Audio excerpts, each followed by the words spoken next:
रिलायंस की एजीएम से कुछ पुख्ता संकेत आने की उम्मीद है।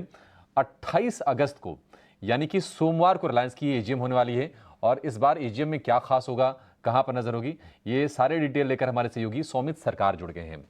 सौमित, बताइए फोकस में क्या होगा रिलायंस की एजीएम में, क्योंकि इस बार ना दो लिस्टेड कंपनियों की नजरें होंगी उस पर। बराबर दो कंपनी रिलायंस और जियो फाइनेंशियल सर्विस। हालांकि इन्वेस्टर्स की एक्सपेक्टेशंस ऐसी भी काफ़ी म्यूटेड है इस बार के एजीएम से, बट इन सेक्टर्स के बारे में कुछ एक्सपेक्टेशंस आने की ऐसे एक्सपेक्टेशंस है और अगर आ भी जाती है तो काफ़ी पॉजिटिव हो सकता है कंपनी की तरफ से। तो पहला टॉपिक है value unlocking. Last year chairman ने क्लियरली कहा था कि वो आरआईएल के मार्केट कैप को डबल करना चाहते हैं 5 साल में। तो अगर मार्केट कैप को डबल करना चाहते हैं तो वैल्यू अनलॉकिंग काफ़ी क्रिटिकल होगा। और वैल्यू अनलॉकिंग कैसे हो सकता है?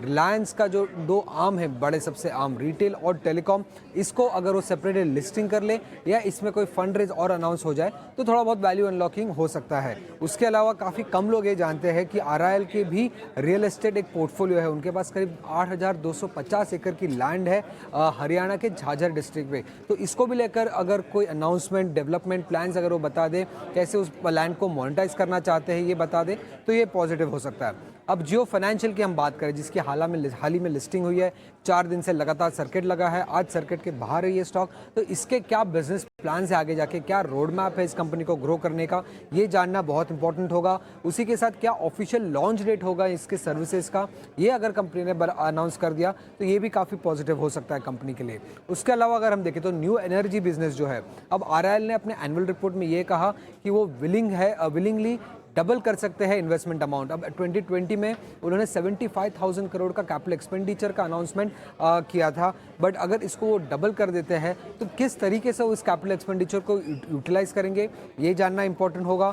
आगे चल के क्या टाइमलाइंस है प्रोजेक्ट कमीशनिंग करने के और पोटेंशियल अर्निंग्स पोटेंशियल क्या है इन प्रोजेक्ट से, ये जानना भी इंपॉर्टेंट हो सकता है। ऐसी कॉमेंट्री भी अगर आ जाती है एजीएम से तो काफ़ी पॉजिटिव हो सकता है कंपनी के लिए। और आखिर में अगर हम देखें तो टेलीकॉम बिजनेस में अब वो 5G स्मार्टफोन लॉन्च कर सकते हैं इस एजीएम में। और बट ये जो इस टाइम का जो 5G स्मार्टफोन लॉन्च होगा वो थोड़ा हायर एंड पे हो सकता है। पहले के जो फ़ोन्स थे वो काफ़ी लोअर एंड पे होते थे। इस बार का जो 5G स्मार्टफोन का लॉन्च का प्लान है वो करीब 10,000 के आसपास का होगा ये फ़ोन। तो ये फ़ोन अगर लॉन्च हो जाता है तो इसके साथ अगर 5G सेपरेट प्लान्स कंपनी ने अनाउंस किया तो वो एक पॉजिटिव हो सकता है। और उसी के साथ इस फ़ोन के लॉन्च के साथ कंपनी थोड़ा हायर एंड के सब्सक्राइबर को टारगेट कर रही है, तो ये भी टेलीकॉम बिजनेस के लिए पॉजिटिव हो सकते हैं। तो ये सारे सेगमेंट्स को लेके अगर आप देखेंगे तो जनरली अनाउंसमेंट्स एक्सपेक्टेड है, या इस सेगमेंट्स में अगर अनाउंसमेंट आ जाते हैं तो पॉजिटिव हो सकता है रिलायंस के लिए।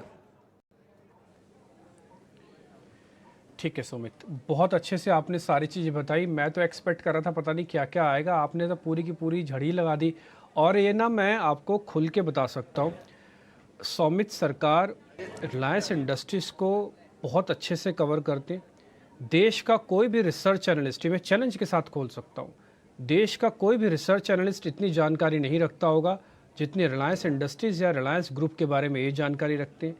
ये इकलौते ऐसे रिसर्चर हैं हमारी टीम में जिन्होंने ये बताया था कि रिलायंस जियो फाइनेंशियल्स को खरीदने की जल्दबाजी मत करना, पैसिव लगेगा, पैसिव वालों को निकल जाने दो फिर आना। सौमित बिल्कुल ठीक बोल रहा हूँ मैं? शुक्रिया, थैंक यू। हाँ, हमने बताया था सबसे पहले हमारे चैनल पर। ठीक है, एक पॉइंट बस आपको क्लियर करना है सौमित। अभी आपने ना हरियाणा में जो इनकी लैंड बता रहे थे वो झाझर नहीं है, उस जगह का नाम झज्जर है। झज्जर डिस्ट्रिक्ट है, बहुत ही बढ़िया डिस्ट्रिक्ट है, थोड़ा रूरल है बट अच्छी डिस्ट्रिक्ट है। कोई बात नहीं, वो समझ सकते हैं कि थोड़ा नॉर्थ और साउथ वाला हिसाब किताब रहता है। बहुत शुक्रिया, थैंक यू वेरी मच इस पूरी जानकारी के लिए। अभिषेक।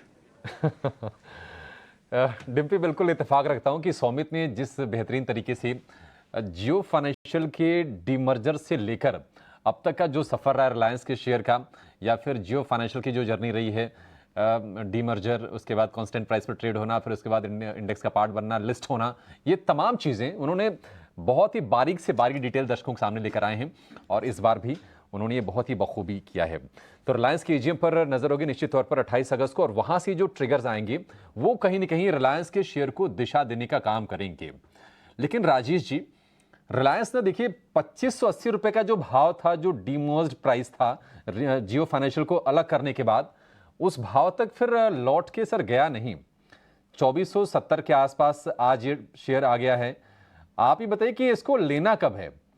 आप जरा टेक्निकल जरा अपने चेक कर लीजिए, चार्ट वार्ट खंगाल लीजिए, उसके बाद बताइए सर।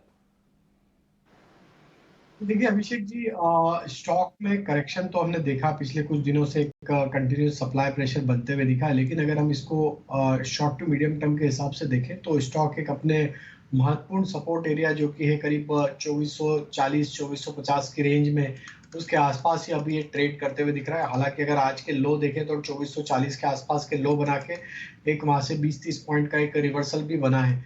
हमें लगता है कि यहाँ पे ये एंट्री के लिए एक सही जगह है। 2440 एक इम्पॉर्टेंट सपोर्ट एरिया, और अगर हम इसके short to medium term setup भी देखें तो मई 2023 के बाद ये स्टॉक उसके नीचे अभी तक क्लोज नहीं हुआ, उसके नीचे फिसला नहीं है।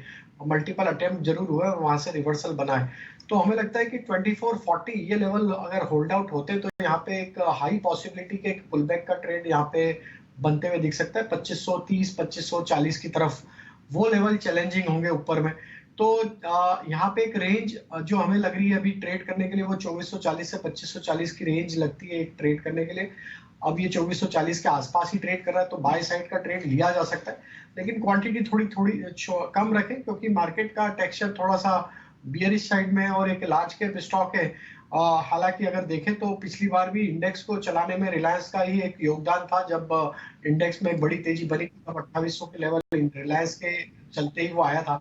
हमें लगता है यहाँ पे एक कॉन्ट्रा ट्रेड लिया जा सकता है 2440 के स्टॉप लॉस से, अपसाइड में 2520 2540 तक की जगह यहाँ पे आते हुए। ठीक है, कॉन्ट्रा ट्रेड लिया सकता है रिलायंस में 2440 के स्टॉप लॉस से। रिलायंस बढ़िया है, लोग चाहते भी हैं कि रिलायंस चले।